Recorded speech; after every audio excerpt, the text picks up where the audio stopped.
Welcome to another episode of Survivor Shift, moving from surviving to thriving. I'm Tammy Renee, your host. And before we start with my guest, Cindy Tschosik, I did want to send out good thoughts, strength, and prayers for being able to move forward to all those who have been victims of hate crimes and their families. So we're praying for you and pray that you can find the light that you need to continue to move forward. And with that, I'd like to welcome my guest, Cindy Tschosik.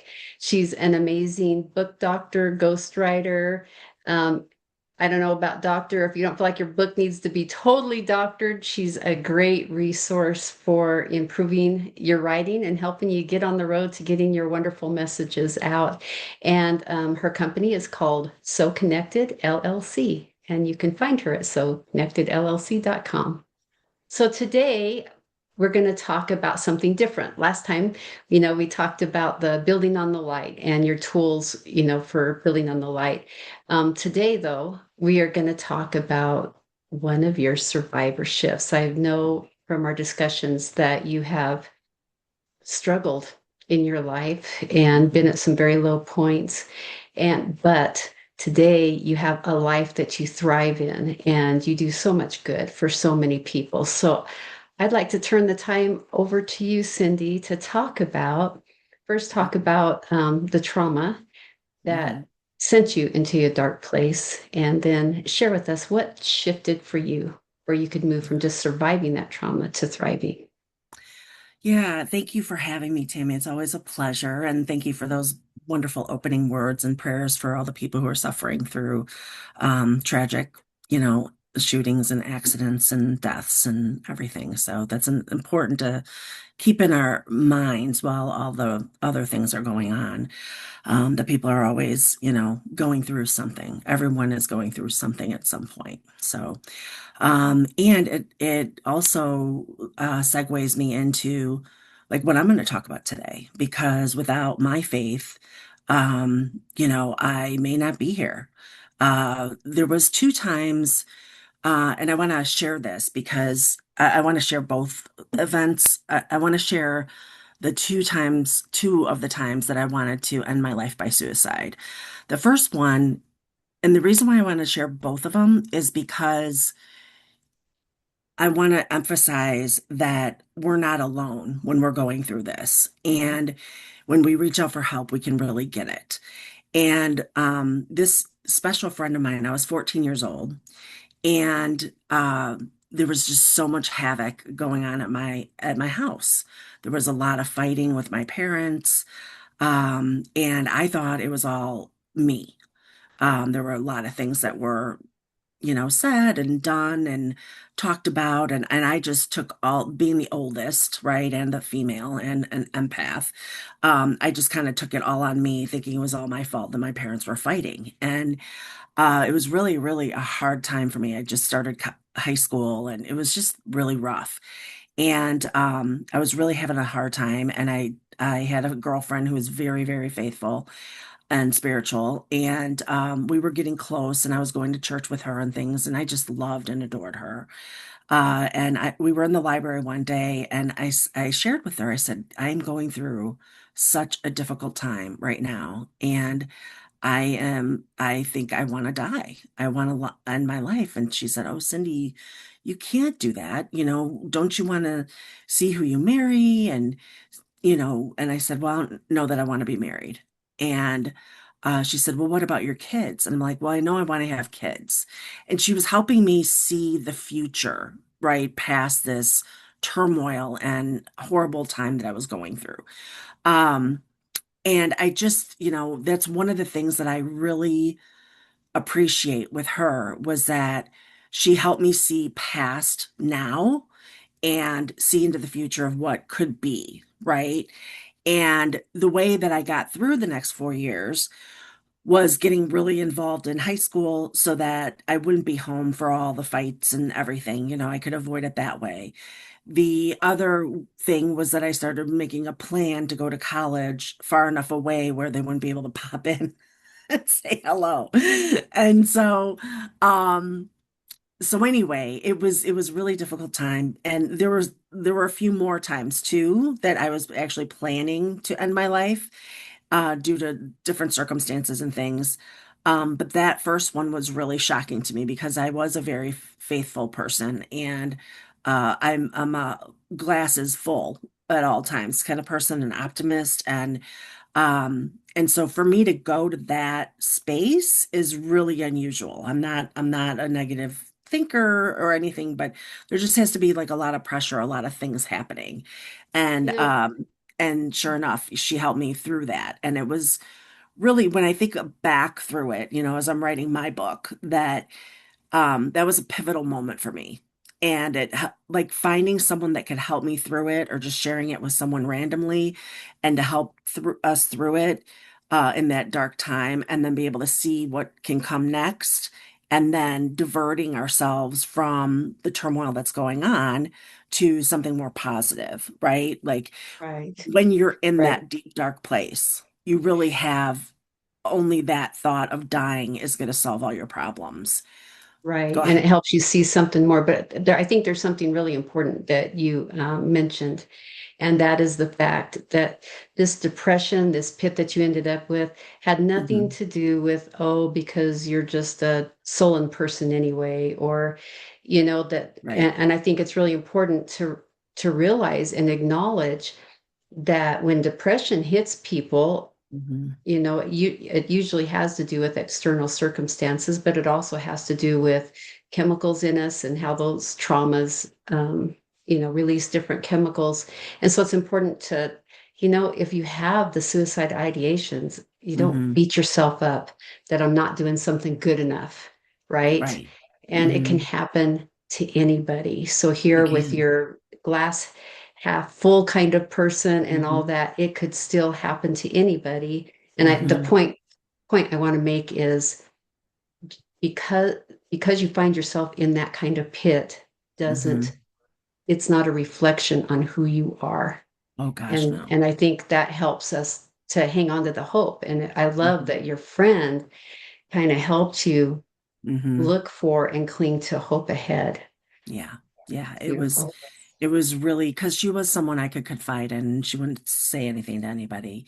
Right. So yeah, so that was really important then. And I share that too in case, there are parents or young adults or high school kids that watch this and they're going through something similar to know that like this isn't your whole life. This is just a blip on the radar. Right.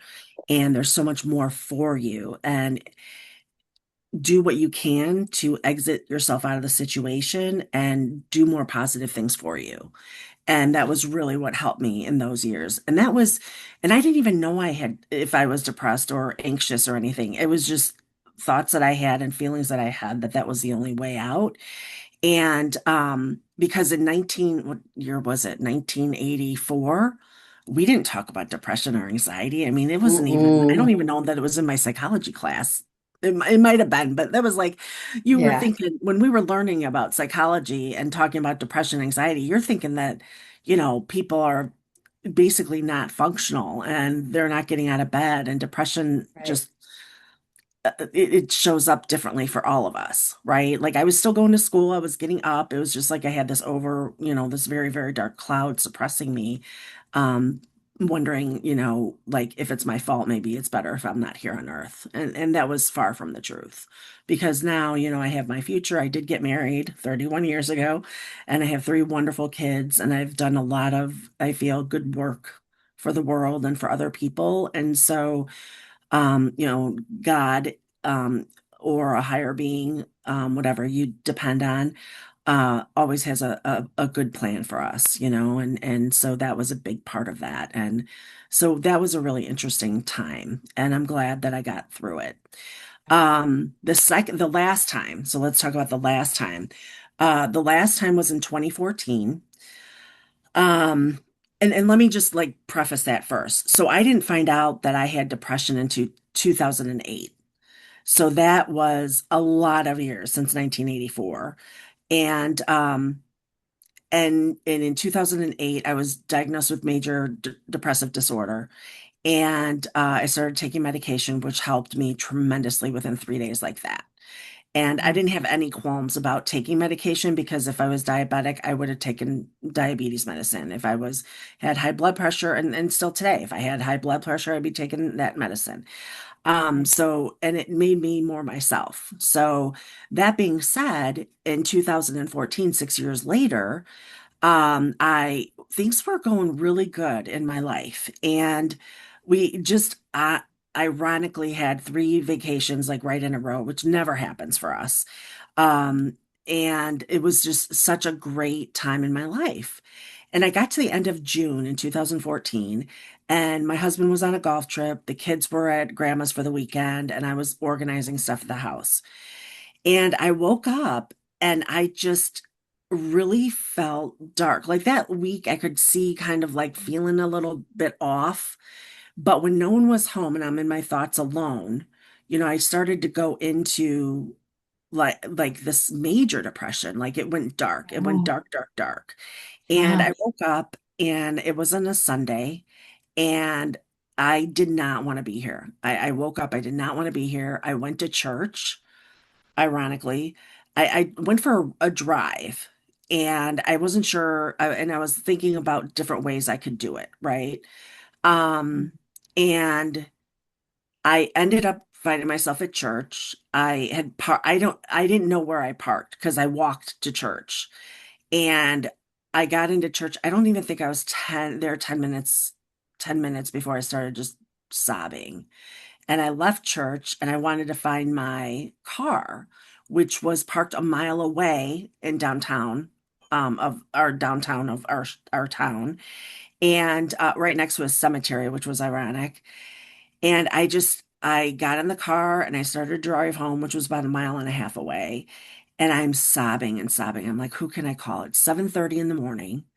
I did not want to wake up my best friend at the time who had a baby, who had just had a baby, and she wasn't one to really understand mental health back then. um and I didn't know who to call. I was so beside myself. I didn't even have like the wherewithal to dial, Google what is the suicide hotline. I didn't want to call my husband because I didn't want to ruin his golf trip, which is so stupid now that I think about it. And Yeah. there was really nobody else other than my one friend.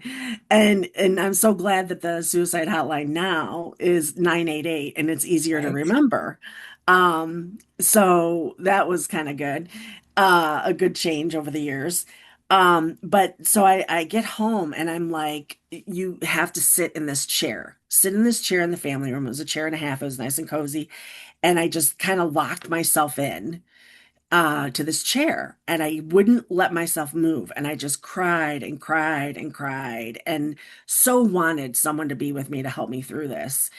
And I was at, and this I think is the lesson. So where I went in my head, feeling emotionally, psychologically, feeling physically, I was in the darkest of darkest blacks, was where my mind was. It was darker than anything I'd ever seen before. That is the depression, right? And the only way out in my mind to get out of this pain was to end my life. And it was so difficult. It was so difficult. And I just cried and cried and I got to the point where like there were no more tears that I could come up with. I mean, I was just kind of like at the end. I cried everything out. And I'm like, what, why am I sitting here? What is going on? It, and I couldn't figure out like where I got to that place. And I looked up in the family room and it was probably around 10:30 by now. And so the sun had already moved over around the bend, around the house. And there was a sliver of light in the middle of the family room to the entrance of the family room towards the ceiling. And it was just this sliver of like golden light. And I looked at it and I'm like mesmerized. I'm like, well, where is that coming from? And what is it doing here? And what is it trying to tell me? And as I sat there and looked at it and studied it or meditated on it, I can say now, I just I just kept asking, like, what is this? What is it saying? What am I supposed to do? And eventually, and I don't know how long, but eventually the words came to me that it said that on the other side of the sliver of light, life is better. That was the quote. And it was a powerful, powerful message for me. And I was like, okay, well, what does that look like? I just have to get on the other side of the light. It's like riding a rainbow. And so I'm like, okay, well then let me, let me believe in that. And I stood up and I'm like, okay, so now what do I do?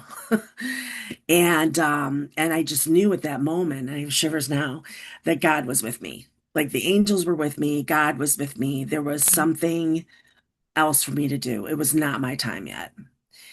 And that was the precipitating factor that came in that stopped my darkness in my mind from continuing on to end my life. And when I stood up and I looked back at the chair, it was like I was almost an out of body experience. And I looked back at the chair and I could see myself there crying. And I'm like, why did I get there? How did I get to that darkness? Because life before, everybody left town for the weekend was fabulous. Like I was feeling good. I just didn't want to, like, everything was good. I wanted everything to be fine. And so as I look back at myself, I'm like, so I got there to that dark, dark, dark place where it was blacker than black because I can now go and speak about this and share my story for other people for when they get to that spot to and visualize, and hopefully they'll get to that spot, but to visualize a sliver of light and life gets better on the other side. Right, beautiful. I love that. Interesting. In my own experience, it Hmm. was about a piece of light. I was in the darkest pit, and Hmm. what was shown me, it was just like one, almost like not even a stream like you're talking about. It was just like a little pinpoint of Hmm. light. And for me, I felt like, and in that moment, I could choose. I could choose to believe Hmm. in that light Yeah.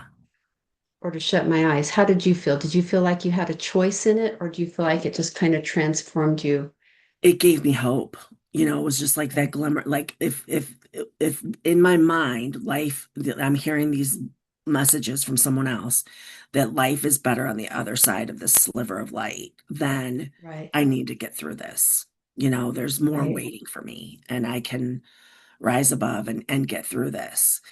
right. And the other part of that too was like to understand, like growing up and everything, there were so many people. We had a gentleman end his life by suicide down the block, and so many people said that he was so selfish for ending his life, and Mm, it's a sin, in the Catholic faith, and so many negative things about that, and that always bothered me because people weren't looking at like what was he going through. And right. now, like I was there ready to act, and but I was able to come out of it. But one of the things I took away from that moment too was that I was at the darkest of the dark too, and while I'm there, I knew I was loved. I knew I could reach out to someone.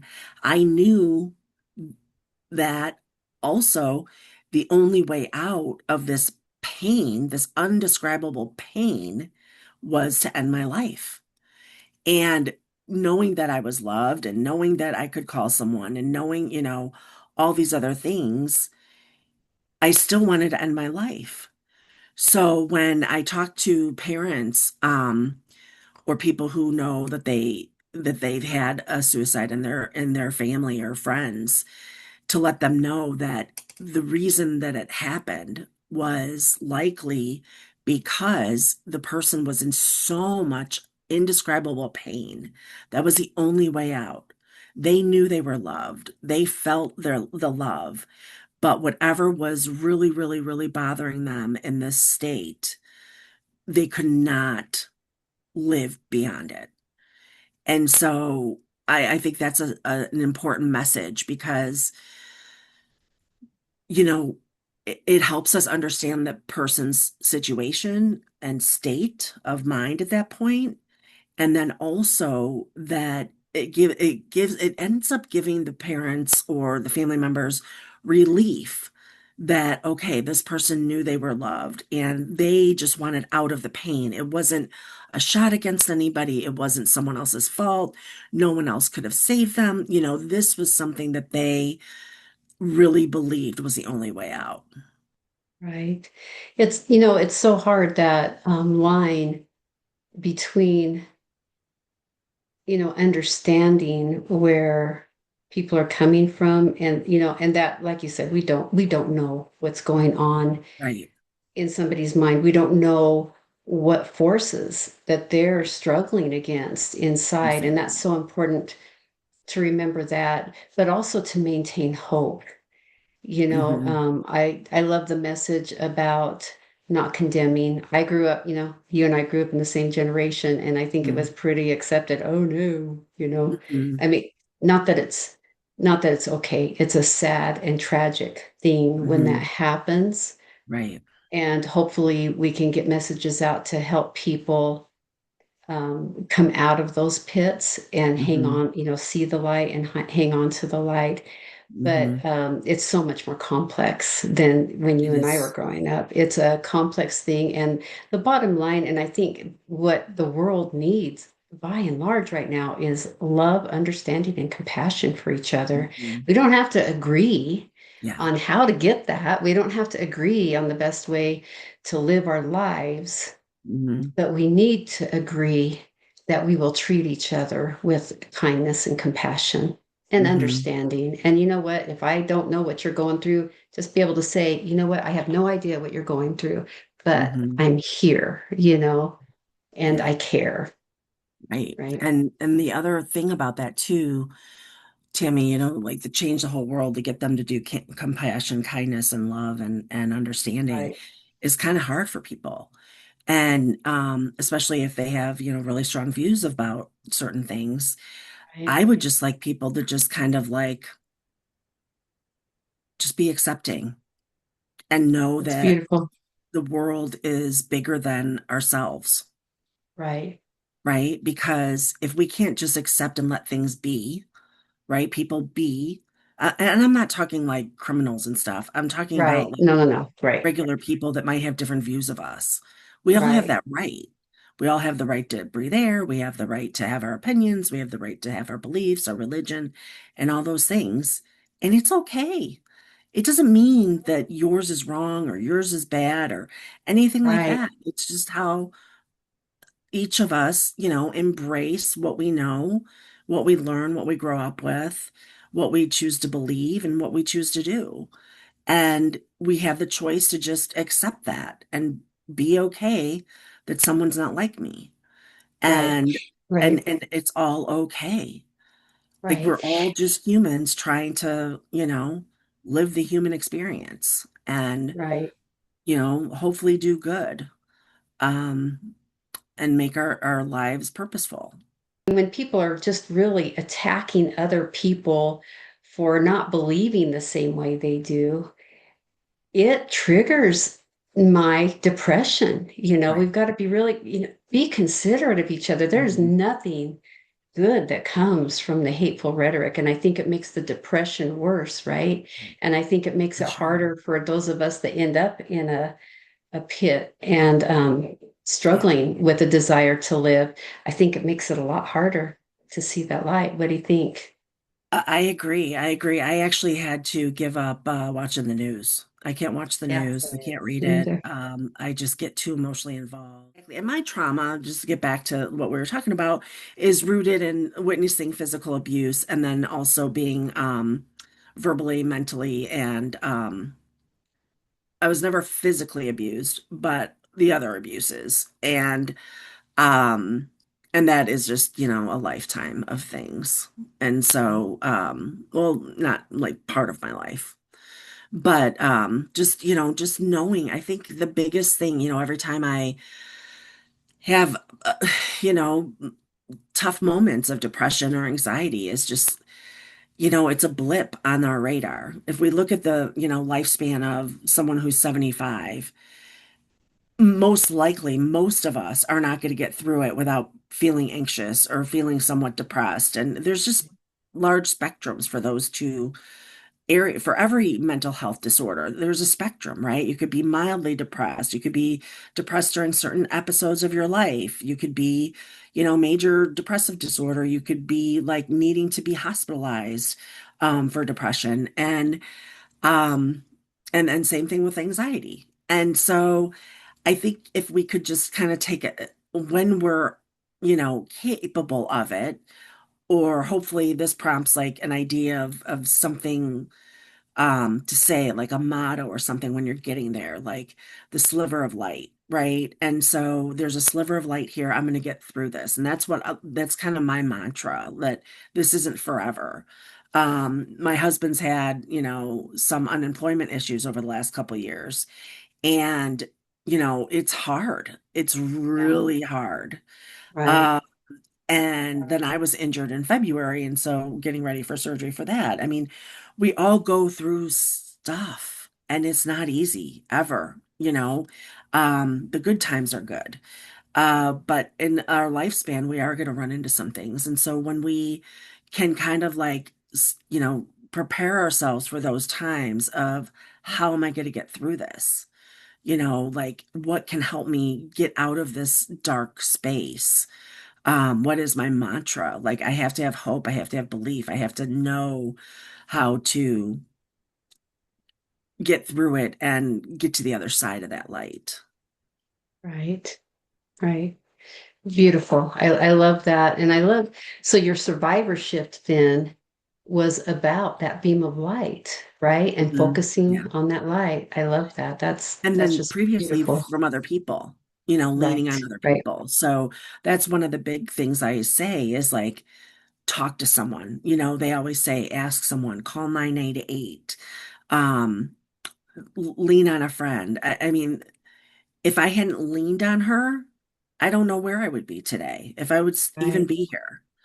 You And I know, would have missed out on so much of my life. right. I guess that's true. Survivorship, it's never just one thing. It seems that, there's one thing that we can kind of pinpoint, but really to be able to shift from just barely surviving Hmm. to Hmm. learning to thrive, it's a lot of different elements, isn't it, It that is. work I think it's together. different for all of us, right? Right. Yeah, I think it's different Right. for all of us.